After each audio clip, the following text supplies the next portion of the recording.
बोलिए प्रेम से श्री सद्गुरुदेव महाराज की, श्री सच्चिदानंद भगवान की जय। किसी प्रेमी भक्त का बहुत मार्मिक अनुभव है। क्या है कि प्रेम हो तो श्री हरि से प्रेम होना चाहिए। प्रेम हो तो श्री हरि से प्रेम होना चाहिए। जो बने विषयों के प्रेमी उन पे रोना चाहिए। जो बने विषयों के प्रेमी उन पे रोना चाहिए। कि प्रेम हो तो श्री हरि से प्रेम होना चाहिए, क्योंकि श्री हरि ही आपके हैं। और जो विषय प्रपंच है जिसके लिए हमारी इंद्रियां हमेशा बेचैन रहती हैं, ये ना आपकी कभी थी और ना है और ना रहेगी। ये तो एक छाया के समान है। जैसे आप चलते हैं तो छाया भी साथ साथ चलती है, लेकिन वो छाया है। माया छाया एक सी, जाने बिरला कोई, और भगता के पीछे फिरे सन्मुख भागे सो। अगर आप इसे छोड़कर भागिए तो आपके पीछे पीछे दौड़ेगी, और खड़े हो जाइए तो बहुत दूर चले गए। सन्मुख भागे सो। ऐसे जो माया के पीछे हरदम माया के चक्कर में रहते हैं, उनसे दूर रहती है। और जो माया को छोड़ देते हैं उनकी दासी बन जाती है। देखो संत महान पुरुष बहुत ऐसे हुए हैं, इतिहास आप देखते हैं। उन्होंने माया की गुलामी त्याग दी, गुलामी की मालिक की। और जब मालिक के गुलाम हुए तो आप या साधारण इंसान तो थोड़ा थोड़ा पैसा देखता है, कम ही देखता है, बड़ी मेहनत से कमाता है। लेकिन उनके पास बोरों से भरे आ जाते हैं, ऐसा भी है। और वो भी जबरदस्ती। बहुत ऐसे हैं कि वो जबरदस्ती काहे, वो जबरदस्ती आया है, वो उसे देख करके खुश नहीं होते।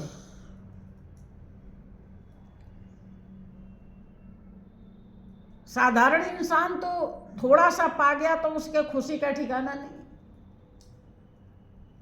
अब ये करना है तो अब ये करना है, अब ये तो इतना मिल गया, अब ये सब काम कर लेंगे, ऐसा ऐसा कर लेंगे, अब ये बन जाएंगे। लेकिन सच्चे संत जो होते हैं वो ये जानते हैं कि इसे कहाँ लगाना है।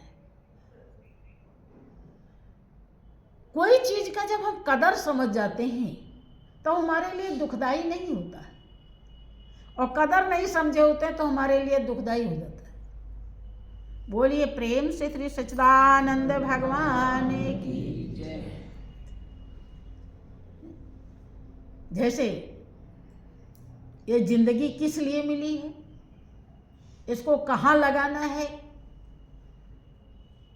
कहाँ दिल लगाना चाहिए, कहाँ नहीं लगाना चाहिए, क्या करना चाहिए, क्या नहीं करना चाहिए। जब इसका कदर हम कर लेते हैं तब हम कहीं फंसते नहीं हैं, तब हम भवसागर से पार हो जाते हैं। ऐसे पैसा जो है ये किस लिए है, इसको क्या करना चाहिए और इसे पाकर के हमें कैसे रहना चाहिए। जब इसका हमें कदर मालूम होता है, समझ होती है, ज्ञान होता है, परख होता है, तब ये हमारे जीवन को बनाती है, हमारे जीवन को बिगाड़ती नहीं है। और जिसे नहीं पता वो हमारे जीवन को बिगाड़ देती है। संत महान पुरुष को परख होती है। वही पैसा किसी और को मिल जाए तो वो पता नहीं क्या क्या करेगा, लेकिन उन्हें मिलता है तो ये जानते हैं, वो उसे जानते हैं जहर है, ये विष है। अब इस विष को अमृत कैसे बनाया जाए, अमृत बनाने का तरीका क्या है। तो जहां पर अमृत बनाने की प्रक्रिया है वहां पर उसे लगाते हैं, वहां उसे पहुंचाते हैं, और उसे देख करके उन्हें कुछ भी कोई खुशी नहीं होती। हाँ, इतना जरूर है कि कष्ट उठाते हैं, उसके लिए तमाम व्यवस्था करनी पड़ती है, तमाम सोच लगानी पड़ती है, तरीका अपनाने पड़ते हैं। जहर को अमृत बनाने के लिए बहुत दिल दिमाग लगाने पड़ते हैं। तब कहीं खुशी उनको इस बात की होती है कि ये प्रेमी भक्त के जीवन की कीमत है, इसे के उसको कीमत मिल जाए प्रेमी भक्तों को, इस यही खुशी है उनको। पैसे की खुशी नहीं, और वो झंझट है। हाँ, कीमत उसे मिल जाए, बस ये खुशी होती है। तो इसीलिए महापुरुष कहते हैं कि प्रेम हो तो श्री हरि से प्रेम होना चाहिए, और जो बने विषयों के प्रेमी उन पे रोना चाहिए, क्योंकि वो अपने कर्म को बिगाड़ डाल रहे हैं। भाइयों बहनों, ये जिंदगी केवल केवल केवल कर्म बनाने के लिए मिली है। इसी जीवन में आप अपने कर्म बना सकते हैं, इसके अलावा दूसरा जीवन नहीं है। और वो भी सद्गुरु के संग से।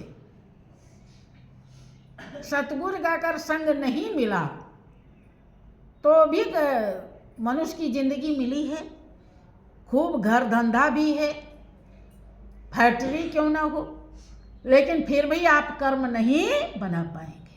कर्म सतगुरु के सहारे से आप बना सकते हैं, आदेश से बना सकते हैं। तो प्रेमी भक्त जिस सच्चाई को समझा तो दूसरे को भी समझाता है। क्या कहता है कि प्रेम हो तो श्री हरि से प्रेम होना चाहिए, प्रेम हो तो श्री हरि से प्रेम होना चाहिए। जो बने विषयों के प्रेमी उन पे रोना चाहिए, जो बने विषयों के प्रेमी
हमें सुमिरन हरि का करके सोना चाहिए।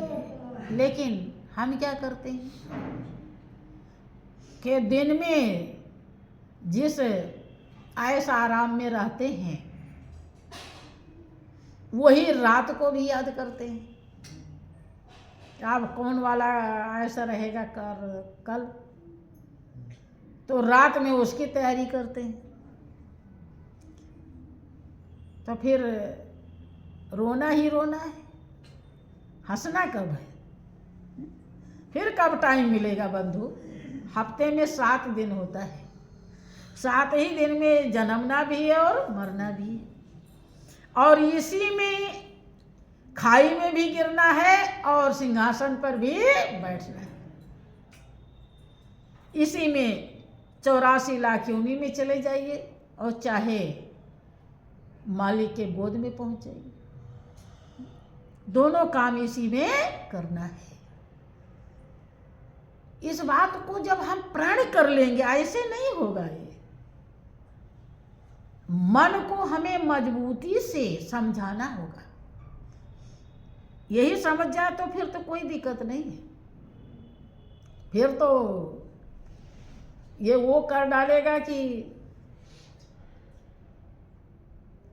आपको कभी पछताना ही नहीं पड़ेगा। खाली आप इसे समझा दीजिए एक बार ये लग जाए उस सच्चाई में, तो यही देवता है, यही मंदिर है और यही मंजिल है, यही सदगति है और यही आपका सच्चा कर्म है। सब कुछ यही बन जाएगा। आप सुनते रहते हैं कि मन के हारे हार है और मन के जीते जीत। सब कुछ टाइम मिला होता है, लेकिन यही हमारे सारे बाजी को हरा देता है। अब हम दिन भर खूब खाए पिए और काम किए, अब रात में जब बिस्तर पे पहुंचते हैं, और बिस्तर पे तब पहुंचेंगे, पहले तो कुछ लोग टीवी टावी भी देखते रहते हैं, उसमें लगे, कुछ बाल बच्चों के हंसाने खिलाने में लगे। अब सबके हम चलते हैं तो हमें दिखाई पड़ता है कैसे कैसे करते हैं। तो इसलिए पता है। अब काफ़ी रात बीत गई, 10-11 बज गए, अब पहुंचे बिस्तर पे। अब मन कहेगा कि सुमिरन हरि का करो, अब वो तो कहता है कि जल्दी सो, सवेरे जल्दी वहाँ जाना है। अब ले गायब कर दिया सब, दिन तो ऐसे बीत गया।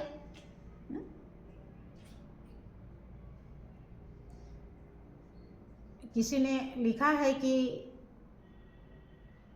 रैन गंवाई सोई की, दिवस गंवाया खाए, हीरा जन्म अमोल था, कौड़ी बदले जाए। बंधु, इसके लिए आप विशेष होश में होंगे। कैसे होंगे? सूरज टरे चंद्र टरे, टरे जगत व्यवहार, पै दृढ़ श्री हरिश्चंद्र को टरे न सत्य विचार। राजा धर्मदास की तरह जब आप गुरु वचन को अपने संभाल लेंगे, तभी ध्यान भजन कर पाएंगे। वरना संसार में सबसे कठिन अगर कोई चीज है तो यही है। कारण कि हमारा मन इस लायक बने नहीं पाता है। नहीं तो कठिन कुछ नहीं है। हम तो कोई आ जाता है रिश्तेदार, तो हम उसे 2 घंटा बैठ के गप्पे मारते रहते हैं, खूब हाल चाल पूछेंगे, बहने भी भाई भी सब लगे रहते हैं। बड़ी बड़ी लंबी लंबी बातें बहुत लोग तो खूब करते हैं, उसमें तो कुछ को तो प्रभु की बात कहने में भी इंसल्ट लगता है कि यहाँ कहना नहीं है, जबकि प्रेमी भक्त को सीधा कहना चाहिए। भोजन करा दिया, नाश्ता पानी करा दिया, कोई आ भी गया है, अब भाई साहब आप आराम कीजिए और हम थोड़ा अपने मालिक को याद करते हैं। हमारे गुरुदेव ने हमें मालिक को याद करने का तरीका दर्शाया है, और इतना समय तो पूरा दिन भर बीत गया और हमने याद ही नहीं किया, मेरा तेरा में चला गया। अब जरा हम आपसे छुट्टी चाहते हैं और हम मालिक को याद है? क्या वो रिश्तेदार मना कर सकता है? अगर आपने ऐसा कहा है, हिम्मत होगी उसको मना करने के लिए? बल्कि उसका भी मन थोड़ी देर के लिए प्रभु के तरफ चला जाएगा, है? लेकिन आप ऐसा कहते ही नहीं, है? फिर कैसे?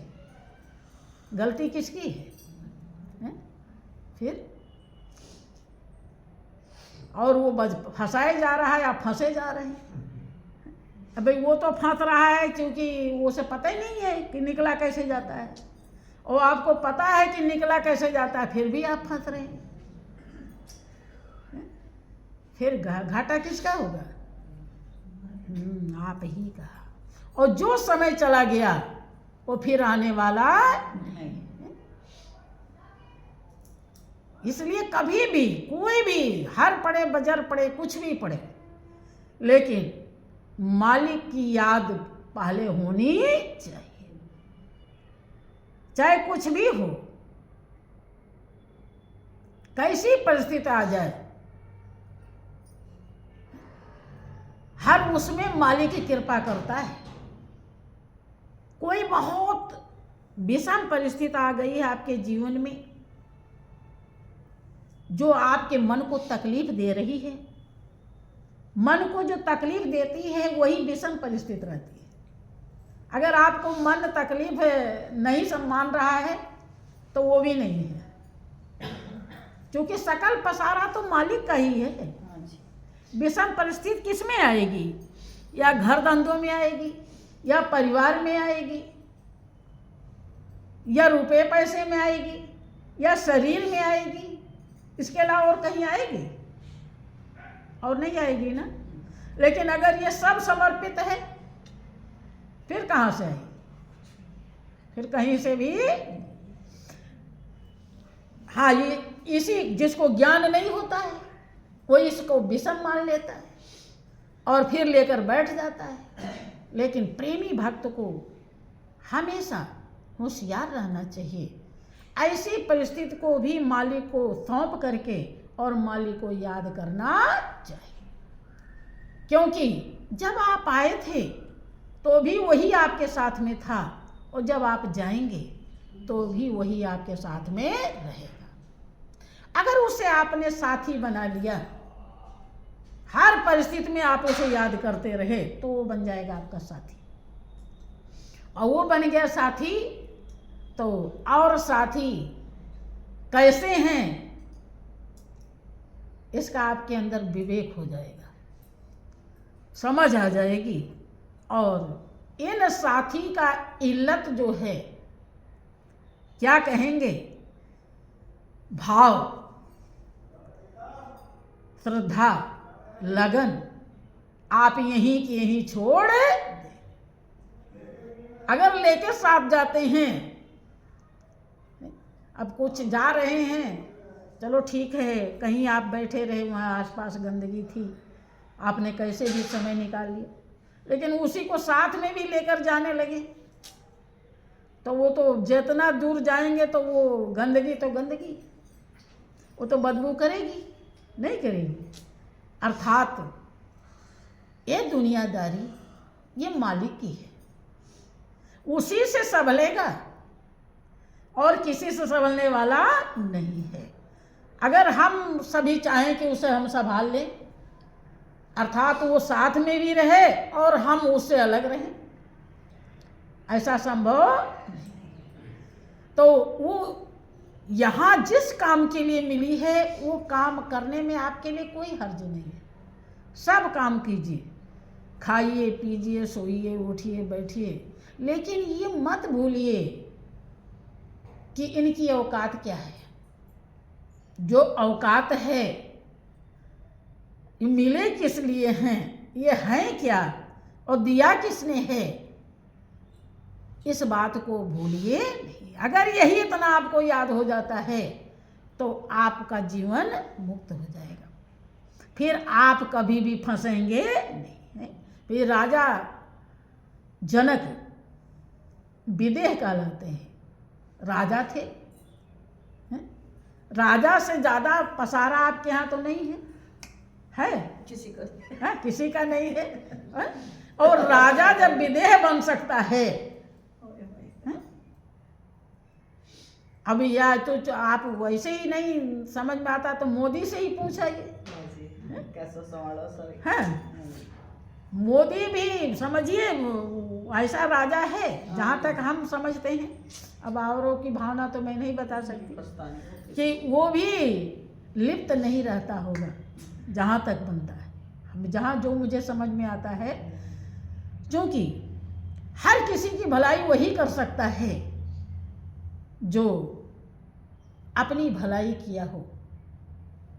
वो सब जो सच्ची भलाई है, पूरी भलाई है, जो अपना कर लेता है, वही दूसरे के लिए हमेशा चौकन्ना होता है। इसीलिए वो दुनिया में जो राज पद पर आसीन है तो उसके लिए क्या क्या कर्तव्य है उसमें पीछे नहीं रहते। जो हमें समझ में आता है मैं वो बता रही हूँ आपको, आगे तो मालिक ही जानता है।